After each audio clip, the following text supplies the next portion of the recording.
안녕하세요. 네, 지포농부입니다. 자, 여러분들 지금 이제 겨울이 되면서 여러분들이 마늘밭이랑 양파밭에 또 꼭 요 시기 때가 되면은 꼭 한번 와봐서 확인을 해야 될 게 있습니다. 자, 그래서 제가 어떤 걸 확인을 해야 되는지 거기에 대해서 이제 설명을 드리도록 하겠습니다. 자, 지금 시기가 되면은 마늘이든 양파든 이제 보통 마늘을 이제 많이 다 심었을 겁니다. 자, 심었으면은 이제 요 때가 되면은 이제 마늘 같은 경우에 난지형 마늘, 또 일찍 심은 마늘은 싹이 올라와서 부직포를 덮었을 거고요. 또 한지형은 늦게 심어서 이렇게 지금 비닐을 다 덮었을 겁니다. 자, 그런데 여러분들이 이렇게 했다고 농사가 끝나는 게 아니에요. 왜 그러냐면은 이 농사라는 게 자연의 환경에 따라서 또 문제가 많이 발생이 되기 때문에 요때 한 번씩 요 밭에 와갖고 확인을 꼭 해줘야 됩니다. 왜 그러냐면은 지금 시기가 되면은 아직까지 땅이 얼지 않았기 때문에, 그리고 눈보라도 많이 오고 바람도 많이 불고 또 눈도 많이 오고 하기 때문에 여러분들이 지금 마늘밭이나 양파밭에 피해를 보는 경우들이 많이 발생을 합니다. 자, 그래서 제가 밭을 보면서 이제 설명을 드리도록 할게요. 지금 막 눈보라가 많이 지금 치는 시기예요. 자, 그렇게 되면은 자, 보시면은 마늘밭을 우리가 이제 조성을 하고 나서 요렇게 지금 비닐을 덮어 놨잖아요. 자, 비닐을 덮어주는 이유는 마늘도 우리가 기본적으로 이런 야산에서 심게 되면은 견디긴 견딥니다. 그러나 좀 더 마늘 싹을 우리가 올렸을 경우에 부직포를 덮는다거나, 그리고 늦게 심어서 싹이 안 올라오는 방향으로 해갖고, 그리고 나서 이제 비닐을 씌워서 종자가 동해나 냉해를 받지 않게 하기 위해서 저희가 부직포를 덮어줍니다. 어떻게 보면은 겨울에 우리가 따뜻하게 보낼 수 있도록 이불을 덮어준다고 생각을 하시면 됩니다. 자, 그러면은 우리가 기본적으로 비닐을 덮어놨으면은 아직까지 바람하고 이렇게 지금 눈보라가 많이 부는 시기가 잦아져요. 그리고 날씨도 많이 추워지고. 자, 그러면서 뭐가 문제가 되냐면은 요 비닐이 우리가 사람 손으로나 관리기를 해서 흙을 양쪽에다 다 덮어서 땅속에 마늘이 심어져 있는 요 비닐, 마늘을 보호하기 위해서 비닐을 덮어놨는 비닐이 바람이 세게 불거나 눈보라가 세게 치면은 요 비닐이 날아갑니다. 그래서 우리가 요렇게 한번 와서 땅이 얼기 전에, 땅이 얼면은 요 가쪽이 땅이 얼면서 무거워지기 때문에 비닐이 잘 벗겨지는 게 덜한데, 꼭 요맘때가 되면은 요 비닐이 벗겨져서 이게 마늘이 싹이 오른 애들은 갑자기 따뜻한 데 있다가 이 추운 날씨에 이게 이제 싹들이 하면서 죽는 경우가 발생을 합니다.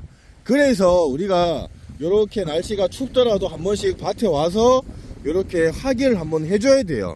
자, 그리고 이렇게 지금 마늘을 이제 여러분들 일찍 심으시면 요 보시면 마늘이 이렇게 올라와서 겨울 나는 경우가 있을 겁니다. 그러면 이렇게 부직포를 덮어 놨잖아요.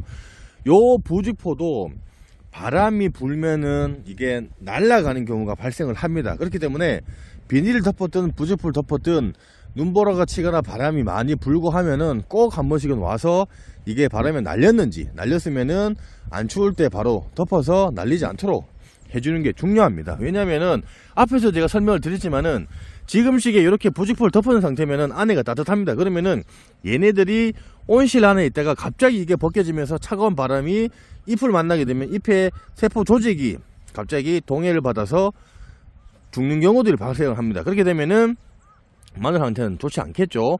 그런 부분들이 발생을 하기 때문에 안에 있는 온도랑 바깥의 온도 차가 심하기 때문에 그런 문제가 발생을 해서 얘네들이 죽거나 생리장애가 발생을 해서 작황이 좋지 않은 상황이 발생을 할 수가 있기 때문에 이런 부분들을 여러분들이 좀 참고를 하셔갖고 항상 좀 귀찮더라도 나오셔갖고 부직포 이런 것들 기본적으로 날렸는지 안 날렸는지 참고를 해주시고, 그리고 기본적으로 이게 좀 덜 날리게 하려고 그러면은 흙이나 우리가 기본적으로 고정핀을 꽂을 때도 고정핀 같은 경우에는 대각선을 해서 예를 들어서 2m, 3m에 한 개씩 그 꽂을 것 같은 경우에는 중간중간에 최소 한 50cm씩 좀 간격을 짧게 해서 해주시고, 그리고 바람이 너무 많이 불리면 날아갑니다. 그래서 이 마늘밭이나 양파밭을 만들 때 만드는 방향도 중요합니다. 그 얘기는 뭐냐면은 바람이 골 따라서 골로 치는 방향 쪽으로 이렇게 길게 하는 게 맞지, 그 동네 지형에 맞춰서 이 바람이 골바람이 어디서 어디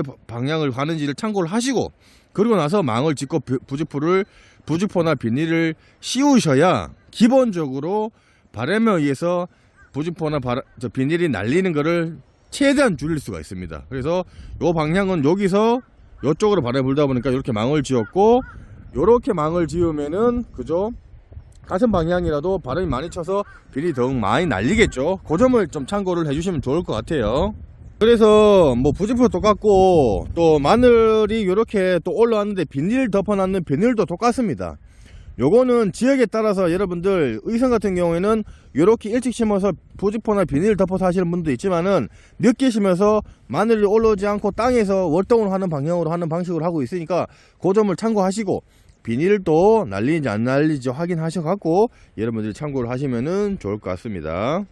이렇게 해서 여러분들 날씨가 많이 춥지만은 그래도 한 번씩 이렇게 와서 확인을 해보시는 게 좋아요. 왜냐면 농사라는 게 뭐든지 피해가 적을 때 빨리 처리를 해야 더 큰 피해가 발생을 하지 않기 때문에 그 점 참고하시고, 여러분들 이제 한파가 날씨가 많이 추워지고, 날씨가 또 따뜻했다가 또 오늘부터 많이 추워진다고 합니다. 그런 만큼 연세가 드신 분들, 특히나 이제 농사 지으시는 분들, 여러분들 한파로 해서 저체온증 조심하시고, 하여튼 감기 조심하시고, 하여튼 건강 잘 챙기셔갖고 겨울 잘 보내셨으면 하는 바람입니다. 자, 보시면서 궁금한 사항 있으시면은 댓글 남겨놓으시면 제가 상세하게 설명을 해드릴 거고요. 조금이나마 도움이 되셨으면 저희 지포농부 구독하기, 좋아요 공짜고 무료입니다. 네, 구독하기, 좋아요 부탁드리겠습니다. 감사합니다.